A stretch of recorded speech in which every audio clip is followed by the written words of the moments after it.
Welcome to Anatomy of Us. I'm your host, Melanie Studley. What's up, my friends? My name is Seth Studley. I'm a licensed marriage and family therapist, and thank you so much for joining us. Today, you're in the right place for marriage advice, growth mindset stuff, and today we're talking about the 5 do's and don'ts of emotional support in marriage. We created this series, the Do This, Not That series, based on our coaching experience. And what we've seen is that a lot of people know what to do, but they don't know what not to do. And that's a very fine distinction. It's a very important distinction to make. So we are going to talk about that today. That's right. Dive in. To do or not to do, noodle, don't noodle.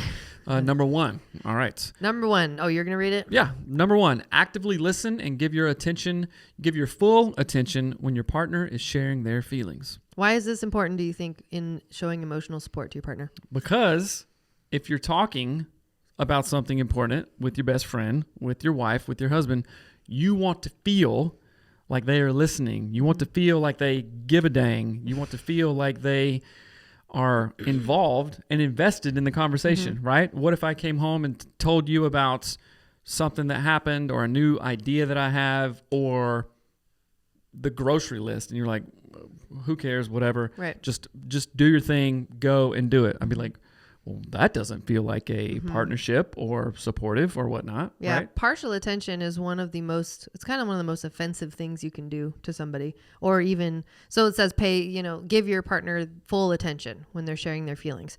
Think of what's the opposite of that. Partial attention or no attention. And that's that's a thing we see a lot with clients, especially the longer you've been married. It's easier to tune your partner out. It's easier to allow yourself to be focused on a bunch of things. If you've got little kids, this is also, I guess if you got kids at all. I'll say this. This is what my dad used to say. Don't half-ass it. There you go. Words of wisdom. Don't half-ass it. Seriously, if I just if I'm not into it and you come in to give me a kiss, I'm just like, nah. Right? How does that feel to you? It feels nah. Yeah, you're like, or when you go to shake a person's hand. Oh gosh, is the worst. Do you want limp hand? Noodle, don't noodle hand. Noodle. What is this? The worst. Is it worth the handshake? No, you're like, I'm taking that handshake back. I take this. You know what I'm saying? Yeah. So partial attention, partial interest. Don't do that, guys, because your partner or your husband or wife, they know it and they can feel it and they pick up on that. Yeah. And think of even the term like emotional support. You're supporting your partner. Like think of a structure or like in the Tough Mudder, you have to support each other and it's an active process. You hold them up, you pull them this way. So actively listen and give your full attention when your partner is sharing their feelings. Put your phone down, close the book. Well, first of all, you can also ask, hey, is this a good time to chat? Yeah, that's a good point. Hey, you got a minute? No, just wait. I mean, you do this all the time. No, just let me finish this. Wait a minute, and I'll come to that. Whatever it is. Yeah, let me restate that because often if you have a partner who's in the middle of something and you want to tell them something and then you start to blast a bunch of information at them, they're not in the mode or zone to talk to you. So it's its own sort of fine art of a skill set of seeing what your partner, seeing what your partner is doing and then being like, oh, is this a good time? And then you would go, oh, yes, it's a good time. And then when you say yes, you give your partner your full attention when they're sharing their feelings. So number 2, offer empathy, showing that you understand and care about their emotional state. This is something that I think is really important for, I would say a lot of men, but I'm sure it goes all directions. But I've heard a lot of men or worked with a lot of men who it's almost like the facts are the only thing that matters. Is someone fed? Did the bills get paid? Whatever. But when their wife brings emotions to them, there's this dissonance there. Like I don't want to deal with your emotions. I just I paid the thing. I kept the house, whatever. Why can't that be enough? And I think that's very, very harmful. And it's not that hard to offer empathy and show your partner that you care about their emotional state. Does that make sense? Their emotional state. Let's give an example. Of what an emotional state is. Let's say that a mom is stressed out about something, like a little kids or something. And I think of this a lot where it's really overwhelming to be a mom of younger kids or just really noisy or active You're overstimmed. Kids. Yes, you're got a lot going on.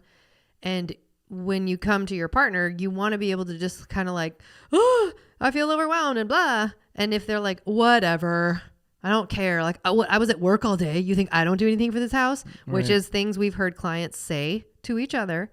That's kind of what I mean. Like, you're just attuning to and going, oh, I see you. You're overwhelmed. How can I help? Like, that's all you got to do. Right. Does that make sense? But you got to be in a good spot yourself. So if we're telling people to do this, like, you got to take care of your own kind of bodily check-in. I think of Brenda Butterfield, and she was in season 1, right? She talks about Season 2. MSBR, which is Mindfulness-based. MBSR, mindfulness-based stress reduction. So there's a lot of mind-body integration. Like, okay, what are you feeling? Kind of do a body scan. Oftentimes I tell clients, like, okay, if you have an anxiety, if you're like tripping out, grab your arms, go, kind of like the pat. Oh, I got my wallet, my phone, my keys. Do that to your body and go, oh, okay, I'm here, I'm fine. Nothing's falling off. So, in order to offer empathy, showing that you understand and care about your partner's emotional state, you yourself have to first show up and offer empathy and know what emotional state You you're got to in. bring the vibe that you want to. Just like before we podcast, what did I say? I don't know, good vibes or something. Bring the vibe. Bring the vibe. Okay. High vibes, bring the vibe. Okay, number 3, use supportive language and gestures to convey your concern and solidarity. I like that. I like think that. it's really important. Body language is, this is talking about conveying using gestures. Use supportive language and gestures to convey your concern and solidarity. Like a fist bump? Yeah, that would work. Could be. But so many people think, again, this is just something we've seen so many times. Like somehow your words alone should be able to like smooth it all over. And if your body language doesn't match your words, people are so geniusly wired that we know that you're not being genuine. And we're like, well, you're not even listening, right? You can pick up the incongruency, right? So what if I say, hey, I love you. Or if I go, I love you. Right. Is that different? Yeah, of course. Yeah. So how does it... So that would be a gesture that goes along with what I'm saying. Yes, right? I know. It's just when you just stop talking, sometimes it's a little awkward. You like throw the ball to me sometimes. Okay, it's sorry. a little more helpful. So again, use supportive language and gestures to convey your concern and solidarity. And again, sometimes we've encountered clients who it's like they actually don't care what their spouse is dealing with, but they can learn to care, if that makes sense. Does that make sense?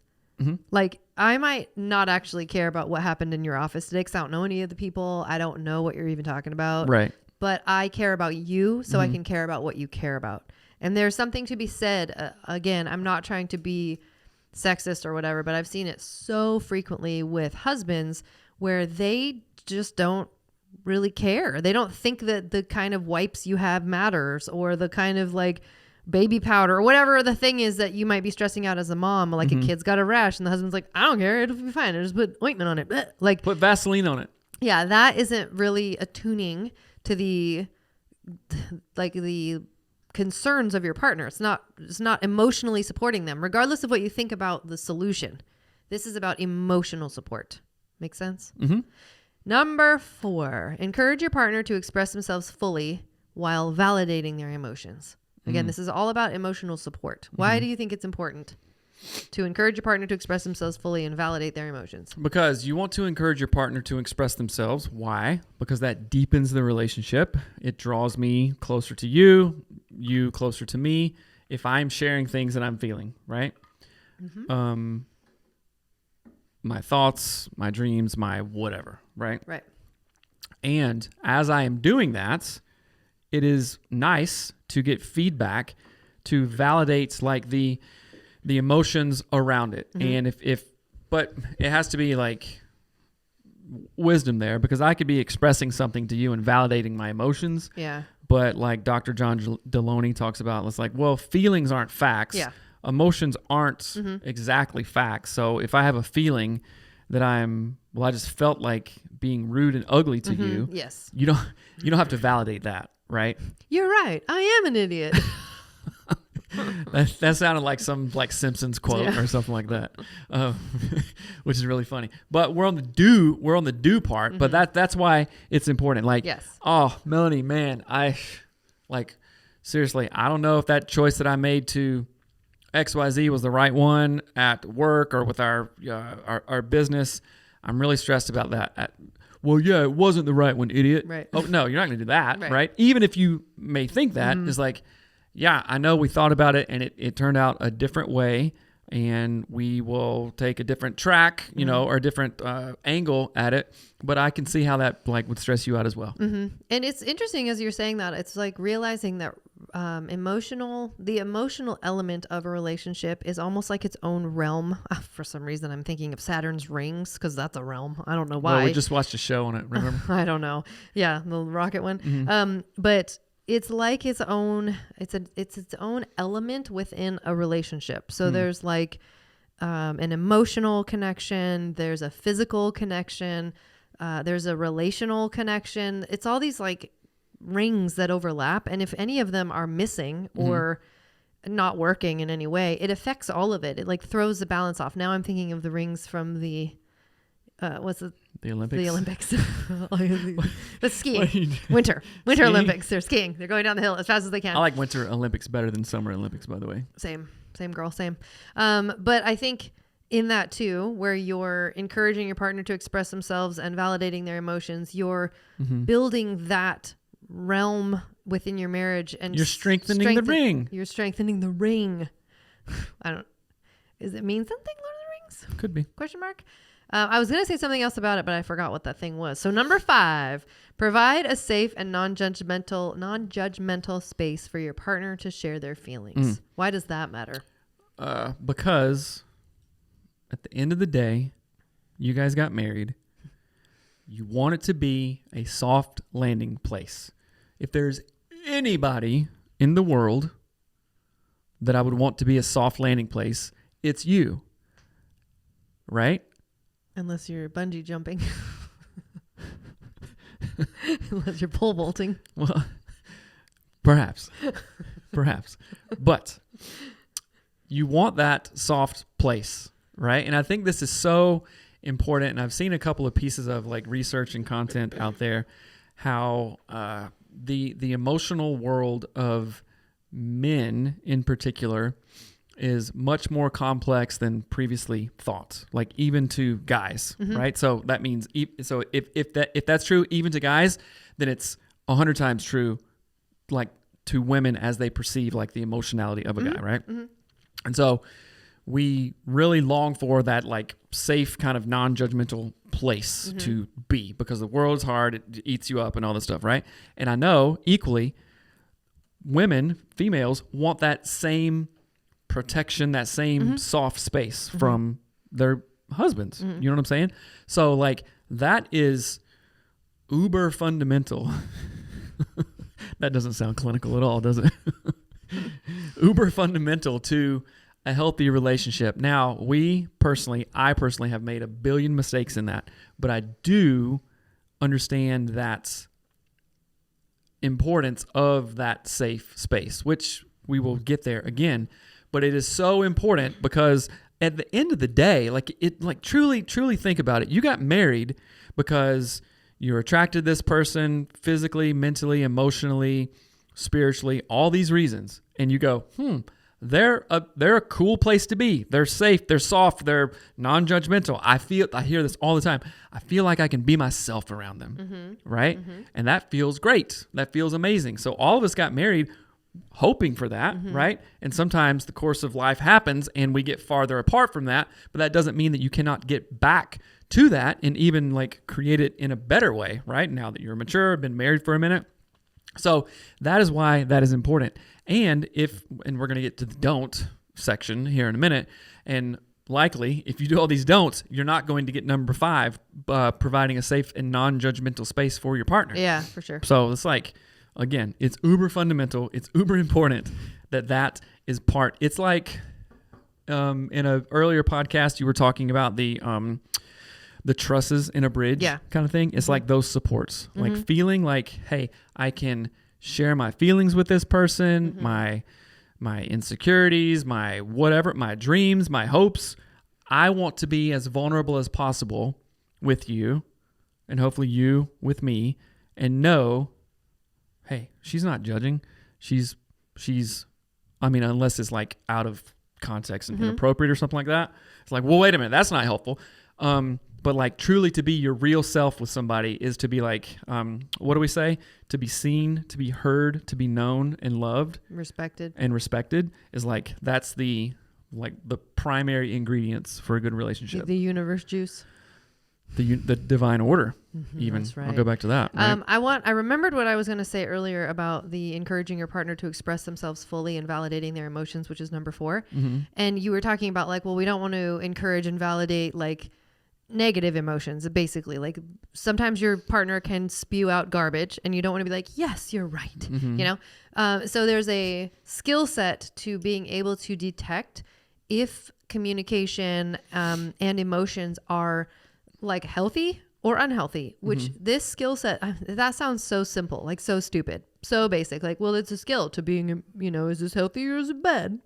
Kindergarten, you know? It is, but it's hard. It is very hard to learn these things, especially if you grew up in a home where you didn't see any of that interaction happening, or like all you saw was only negative or only sarcastic or only demeaning or only like narcissistic or only whatever.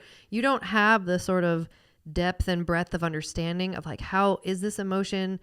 Is it going to be helpful for us in 10 minutes to continue on this emotional path? Should I validate this? Or should I help correct and redirect and remind my partner like, hey, I know it's hard and I know things are frustrating, but your kids aren't the worst. They're not demons. They're not, you know, sometimes people say these things and it's not very healthy. So I wanted to say that I want you to be on the lookout in the emotional support category with your spouse and with yourself to look for negative emotions and positive emotions and make sure you're not accidentally feeding and validating negative emotions. The other thing I wanted to say about number 5, which is to provide a safe and non-judgmental space for your partner to share their feelings, is that in the sort of social structure of humans, judgment is scary. Judgment is the first step of being on the outside of a tribe. Does that make sense? Yes. So it's social, and social isolation kills people, right? If you get cast out of a thing, you're a goner. Like we have that wired into us. We don't want to stand out. We don't want to, rock the boat too much because that could cause us to get kicked out of our tribe. What happened? Well, so elk, they run around in herds, right? When he said that, I don't know why, but I just imagined elk like on 2 feet going, woo! I don't know. Did not think of like a normal Far elk. Side cartoon. Yes, they're standing. So what happens to an elk, say in Yellowstone, which we've been, what happens to an elk or a bison when they when they get separated from the herd?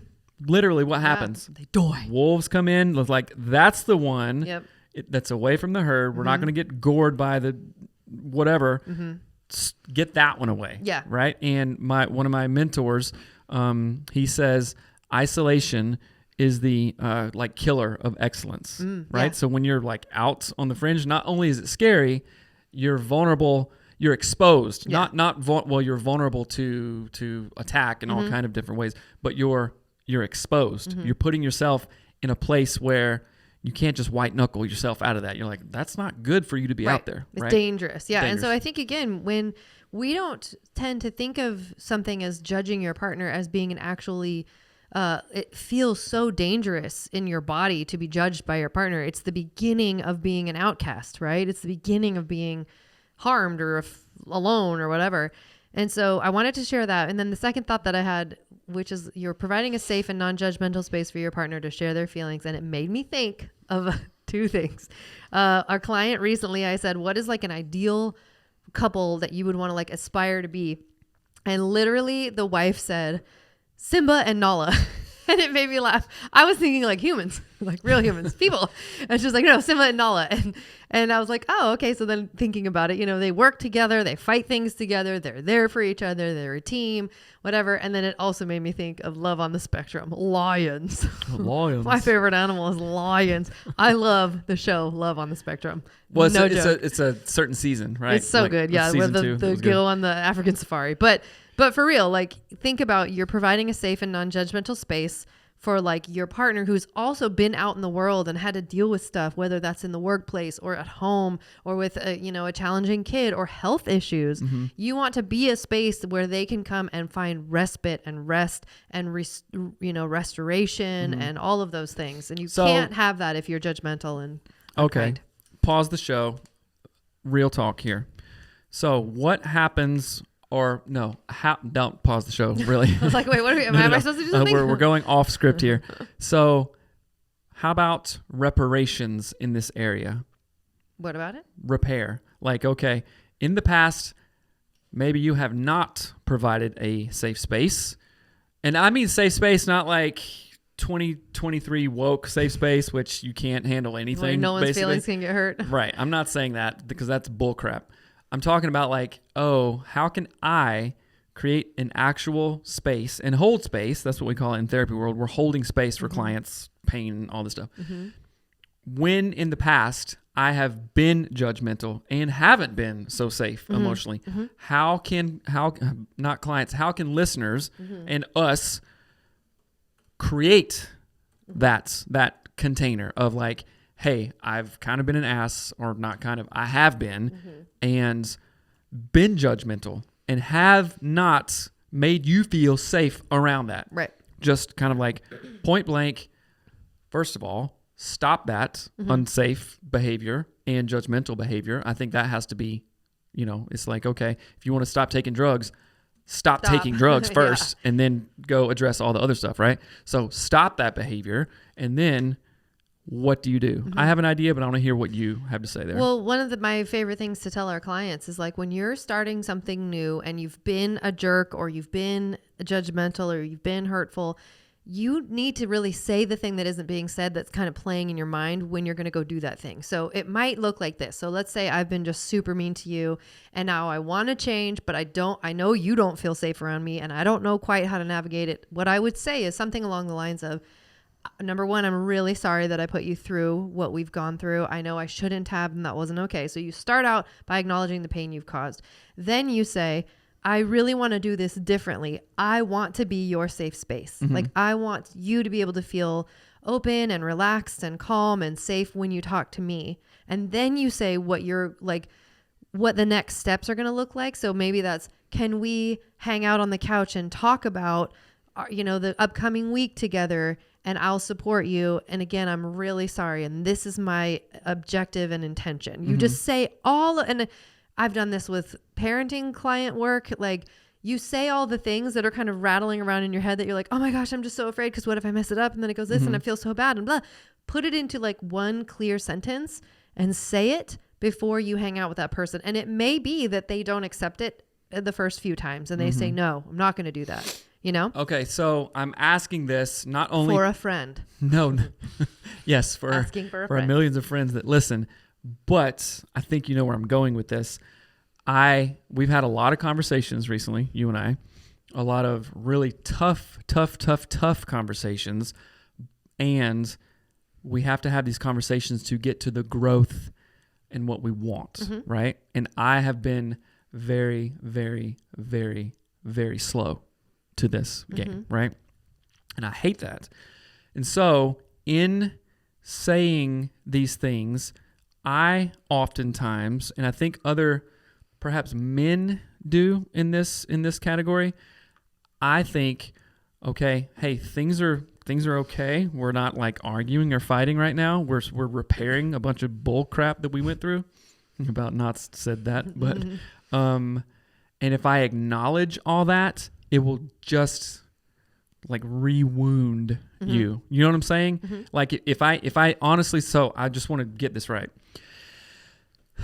If I said, hey, Melanie, I know that I've been really slow to this and have not done a lot of great things, and I know that hurts, and I am having a hard time, like, because to me, admitting that, again, I'm not like ignoring it because I know it's true. Right. Only a fool would like try to deny that.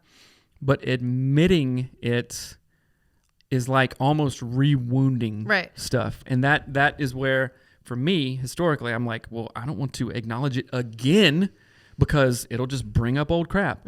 But what I hear you saying is just acknowledge that. Acknowledge it and match it with an energy. Sorry. I'll tell you more about that in a second, but you can. So acknowledge it. Like, I mean, we could have 500 hours of this conversation. Hey, sorry for all this bull crap. I've been an idiot for a long time. I see that. And truthfully, if you really want to know, like, there is a great amount of shame in that. Mm-hmm. And then it just makes you feel stupid, like completely stupid, like what the F? It was what I'm internally, right? Maybe a lot of guys say that, maybe women too. And then, so it's like, oh, I have to combat all that. I want to acknowledge it, but I don't want to like open the can of worms again. Mm-hmm. So you're saying... Yeah, so what I'm saying is like, I think especially if you're healing from something that you two have explicitly spoken about, maybe you've gone to therapy. Like it's on the table. It's on the table. Right, maybe you've gone to coaching. And it could be that this is the first time you're bringing it up and you're just saying, man, I have been messing this thing up. I have not been emotionally supporting you. I'm really sorry. I want to change. The biggest factor, and this actually ties into some things not to do, but the biggest factor is showing up with the right energy as well. So you're going to make like a declaration. I see. So a statement of... So pausing, interrupting you on purpose. Don't come at it from a low energy shame mindset, because how the hell can you do anything if you're just like full of shame and on that frequency? Well, and that's Seriously. what most people do in these scenarios. The partner who has been the one that's caused more of whatever pain or whatever tends to like mealworm. I'm so sorry.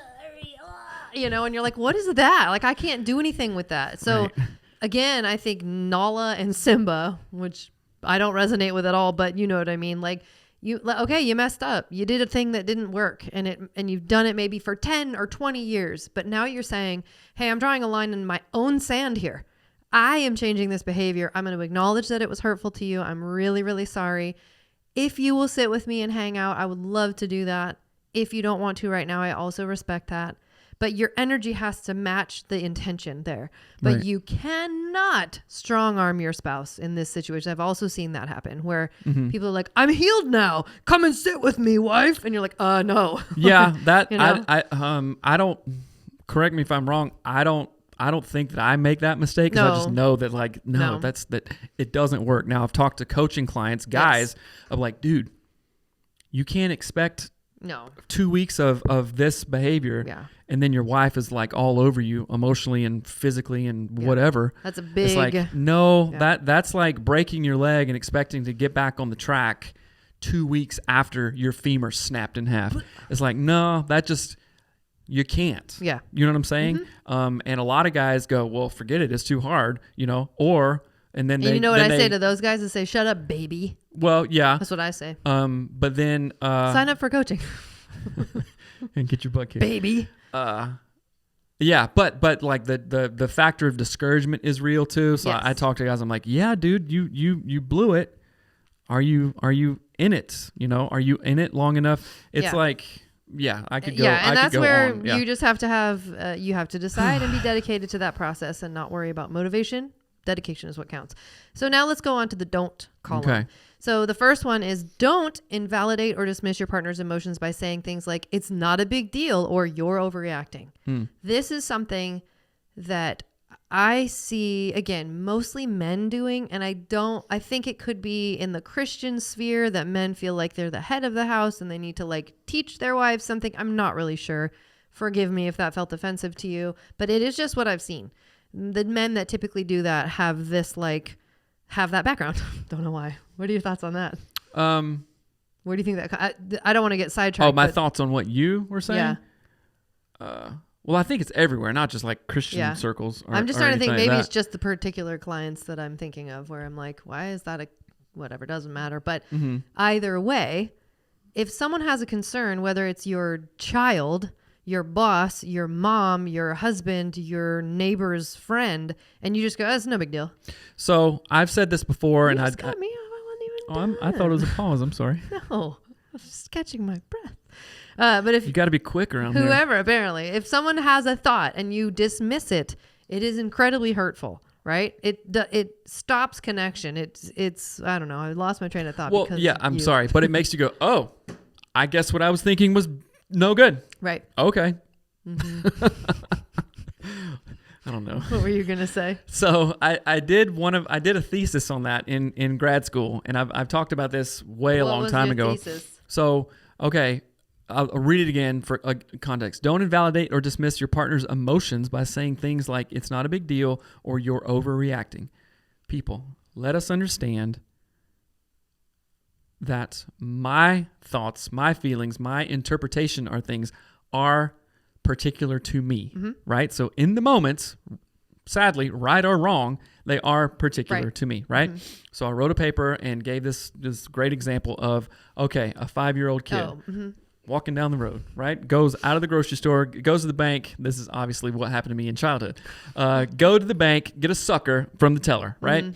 Say that I dropped the sucker on the floor of the gross station. No, not gross. Sun Bank. What is it? SunTrust? No, that one wasn't around then.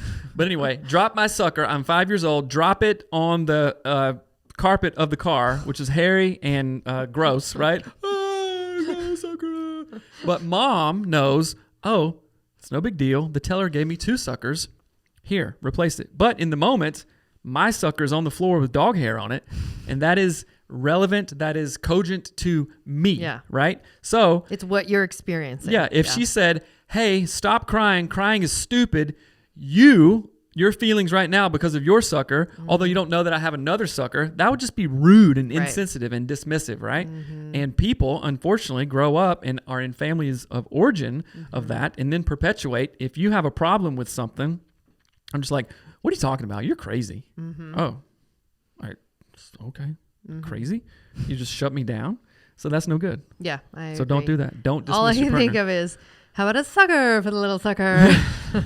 Hercules. Watch that again. It's all that my brain could think of that whole time. Yeah, I think there's a lot to be said for, and I see young mothers do this in the grocery store a lot, and it makes me bonkers. I'm like, stop invalidate. Like, your kid probably has something in their shoe that's making them cry, and you're just like, stop it. Yeah. You know, it's really hard to watch. But the moms or dads of young kids are probably stressed out themselves. Yes, they're freaking out. But again, invalidating or dismissing your partner's emotions initially, or also one of the only effects it's going to have is they're going to want to argue and fight for why they're valid. Because, okay, and to wrap this point up, if I'm saying, hey, it's not a big deal, I am saying your feelings, which are part of you, are not a big deal to me. Yes. Oh, so eventually, if that concept is perpetuated throughout the relationship, you're like, oh, I'm not a big deal to him. I'm not a big deal to her. She doesn't care. I'm not going to share my feelings anyway because they just get shot down and I feel stupid.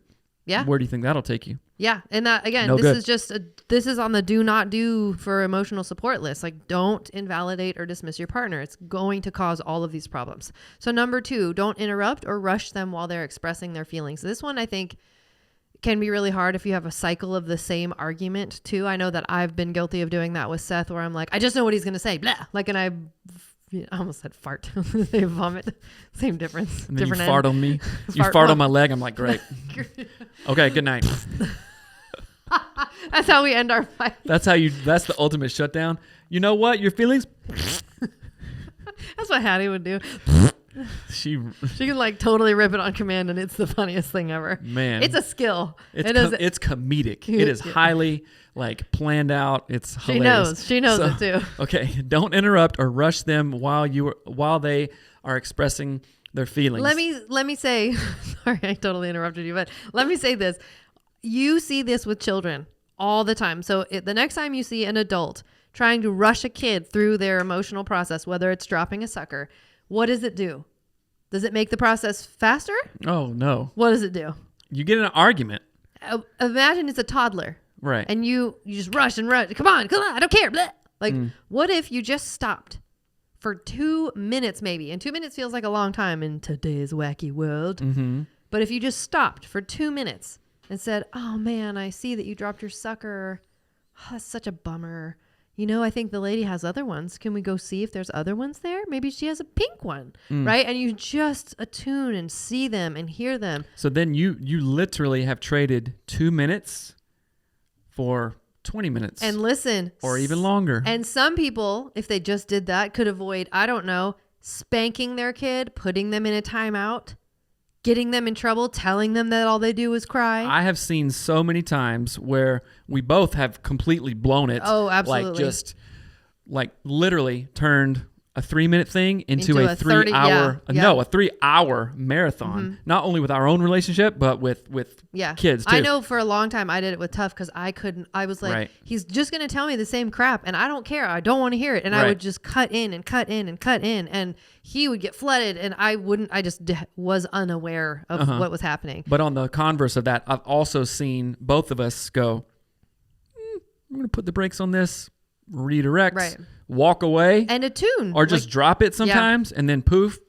It works. It works well. Because it makes me think of like a vent, like a volcano or a crock pot. Things need to vent fully, and it's like whenever a kid is trying to vent, and I don't mean like have a meltdown or freak out this or is before scream, that. but this is like let them just say all the like let them or your partner. I just feel really lonely, or I just feel really sad, or it makes me really frustrated. Let them get out all of that steam in a positive and constructive way, which is possible, instead of squashing your hand on top of it and just making it build up more. Right. And like you're adding your own steam lava steam. Lava steam. Sounds like langoustine. Lava steam. So number 3, which is a really big one, is don't offer unsolicited advice or solutions unless they are specifically requested. We have a way that we manage this where it's the like, do you want me to just listen or do you want me to offer some help? What are your thoughts on that? Yeah. Like you come to me with a thing. Hey, okay. What role do you want me in here? Can I help you fix it? Or you just want to bleh? And sometimes you don't realize that you're doing it. So some of our best friends we were talking about this when they came out to visit us just recently, where the husband is a businessman. You know that I'm talking about you if you're listening. And he was saying Elon Musk. That was funny. Like all he does all day is put out fires. He's a problem solver and he thinks fast and he's very quick and sharp and whatever. And so that's what he does all day long. And so he would come home and his wife all she was doing was venting about her day. She is with kids all day. She does a lot of stuff. They basically have twins, kind of not, but they're the same age. It's a lot. It's a lot to manage and to work on. And so she was like, I just want to be able to tell him and have him hear me and like just be there for me, like be my person. Not problem solve and not say, well, don't you know that if you do that, then it's this? And don't you know if you blah, blah, blah, well, you should have done this instead. Like that isn't what she's after. While from his perspective, he's like, well, if she just did that, she wouldn't be so mad, blah, or whatever it is, right? So all she was looking for was just like a kind heart and a listening ear. And that was the solution there. But again, they hadn't realized that pattern of him trying to bring a solution where she just wanted someone to listen. And so it's a big deal. And so sometimes there is, and I'm thinking of, I mean, we are basically guilty of all of these. Yeah, and the opposite of that. We've done everything we've ever talked about, we're guilty of. That's about the most true thing you've ever said about our show. I think our show is basically just... You didn't make that assumption. Like, that's the assumption I've been working on the entire time. Do you even know who I am? I know who you are, but I'm presencing that. It's like, we're basically doing for this, and we only have one listener. So the 6 million downloads is a lie. There's one listener, and it's me. And you just listen over and over. Right. So, okay, what was I saying? There was one point when I told you, hey, don't be my coach. I don't want you as a teacher. I don't want you as a coach. Now, contextually, great relationships, we do and we can and we should learn from each other, right? But when it is like just always teaching, you should do this, I told you should do this, and blah, blah, blah, then that really feels like, wait a minute, if I could have hired a coach, right? I'm not sleeping with a coach. You know what I'm saying? Right. So that's not what you want. That's going to be the name of our next book, Sleeping with a Coach. That's pretty good. It is pretty good. That's really good. I'm going to go buy that domain name right now. Do it before this airs. So what I was saying, like that goes into the offering unsolicited advice. Even if you know what would be best for them, if that is all that you're saying all the time, and it's not tempered, if it's not paired, if it's not something you agreed to do. So we can no. Let me say it this way: like we agree at times that we lift one another up via the like, let's think about this together, let's brainstorm together, let's coach each other. So we have that actual relationship dynamic, right? And because we have said that is what we have, we can do that together. Does that make sense? Yeah, because we give each other permission. But in the time, we hadn't. That wasn't established when you told me you're not my coach. Right. And it was important for you to have very said that. Disconnecting there, right? Right. So if you're falling in that trap, because I was giving unsolicited advice and solutions and again, that you weren't asking. We all do that. I've done it too, but yes. Okay, number 5. Number 4. Oh. Don't make the situation about yourself overshadowing your partner's emotional needs. This is a huge one, and this goes back to what we were talking about providing, or the like, how do you get out of that cycle of like wanting to heal these things? And partially what happens is when people try to do that and they go, oh, I'm so sorry for what I've done and I want to whatever. Then all of a sudden they become this like mealworm, like I mentioned. Right. And then all of a sudden it's about them. Right. And that is a huge, number 1, it's a turnoff. Number 2, you get a tired woman who's got little kids and you're doing that to them. You look like a toddler. Don't be a mealworm. Don't be a mealworm, baby. So in this is, okay, don't do this. Tell me, Seth, you hurt my feelings. Seth, that really hurt my feelings. Oh, yeah? My feelings are hurt. My feelings are more. You think yours are? Mine are the most, right? So you get into this, basically this downward spiral of a race to the bottom. A race to the bottom. You bring something to me, and I go, oh, yeah? How about this thing that happened to me instead? You're like Newman or something. Right? Newman. So don't do that, because in a sense, I just cut you off. I invalidated. I didn't even give you a chance for me to invalidate you. Right. You understand what I'm saying? Plowed it over. I don't want to hear your problems. That just makes me think about my problems with you. And oftentimes, and we talked about this in an earlier episode, sometimes if you were used to avoiding conflict, you don't think, at least this happens to me, like you can bring up an issue or something like that, and then for some reason it triggers my response of like, oh yeah, okay, well I guess this is a great time for me to list those 3 other things that I call it been emotional holding hijacking. Can I tell you about that? You are. So again, number 4 is don't make the situation about yourself overshadowing your partner's emotional needs. So there is a thing that we see happen with our clients where one partner wants to bring something up that they have a concern about or like something that hurt their feelings. So let's say, again, I'm just going to use the analogy or the example, like you're always late.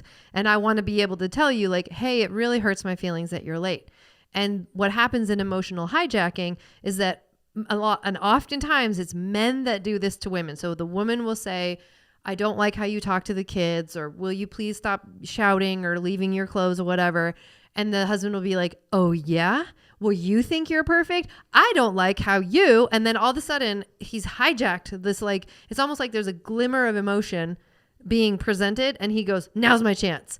And all of a sudden you're not talking about what you were originally talking about. He's taken over with something else. It's dismissive, it's hurtful, and it's so confusing. Which, think about it this way.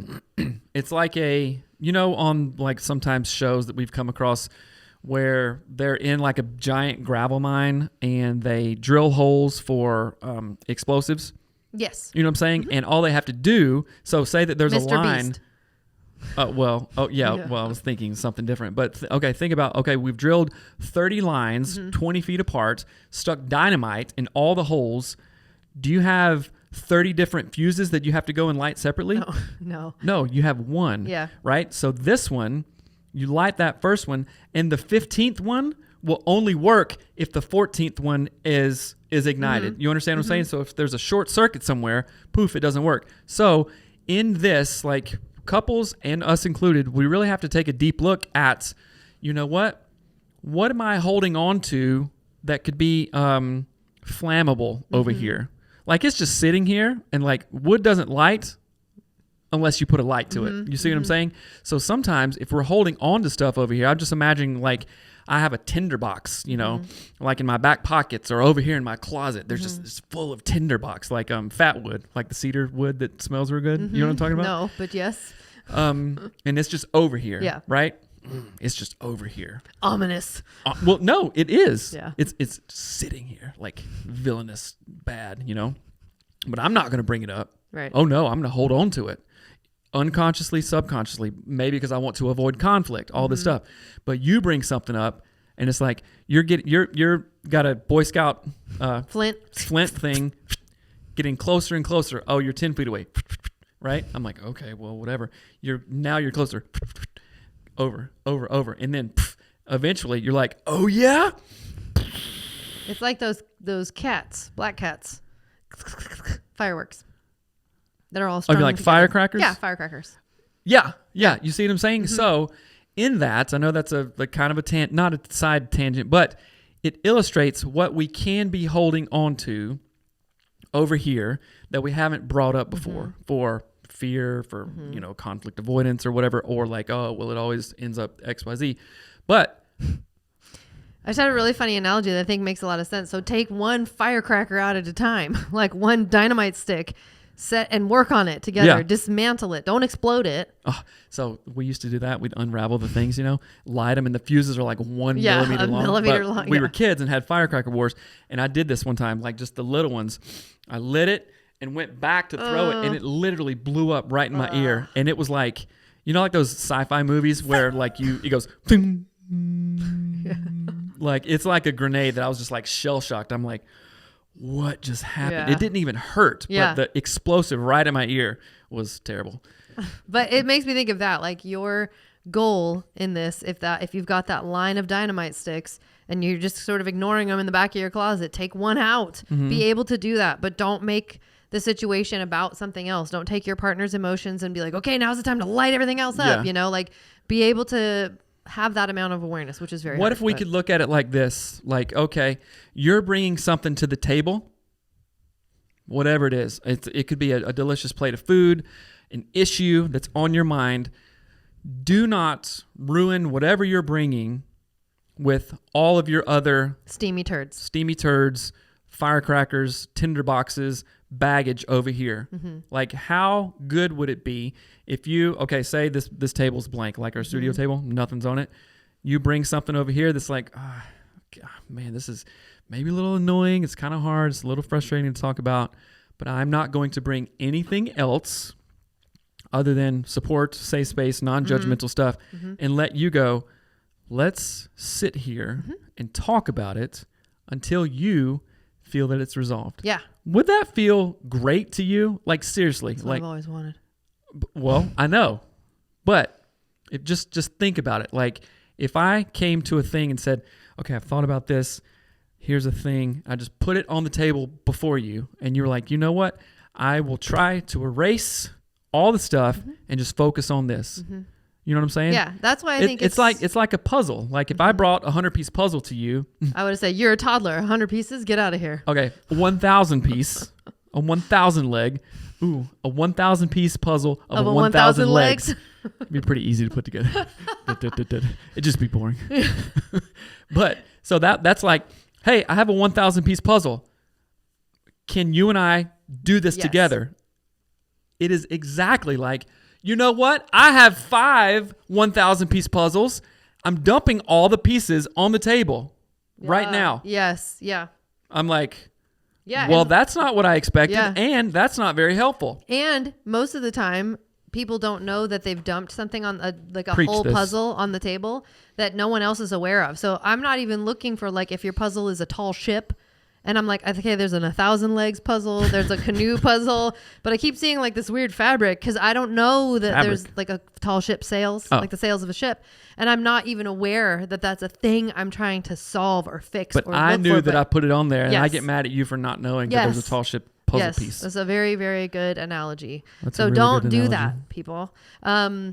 Number 5, don't avoid or withdraw from your partner when they need emotional support, leaving them feeling isolated. Again, if we look at emotional support like its own realm, like health and like fitness, the need for physical fitness and being in shape and a healthy diet and emotional support, right? If we leave our partner just out in the sticks, what's the statement? Out on their own, out on the raft, floating alone. High and dry. They have they don't have a person. They don't have anybody's that's got their 6 or whatever the thing is that Dave Ramsey said one time. That I never forgot. And we need support from each other. We need to look at emotional support with a new lens. So don't avoid or pull away from your partner, especially if it's something new. Like that's a really big part too. Sometimes again with men or in there, we do have many female clients who grew up in like really, really rough houses. Their home was really tough and they didn't see emotional support.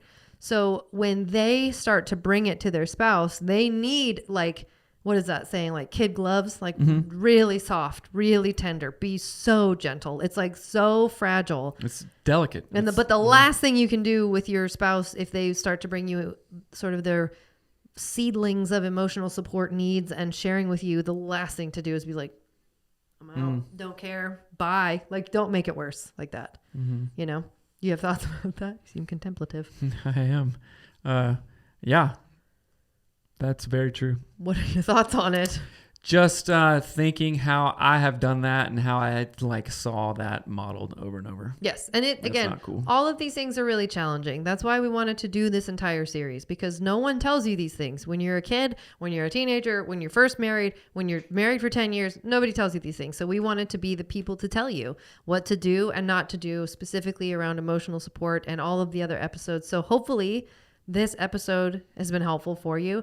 One of our favorite tools to help you gain emotional support with your spouse is, drumroll please, the Power Couple Planner. Couple Planner. Go to anatomyofus.com, click on this, get the Power Couple Planner. Just the act of getting the planner and sitting down with it every week is emotionally supportive to your partner. And it takes a minute to get used to it. You might stumble through it, but it is emotional. This whole thing is based on the foundation of emotional support over time and systematized. That's right. And it has like questions. Okay. Conversation starters? Pick one, hurry. What do people compliment you on? Well, my physical beauty for one.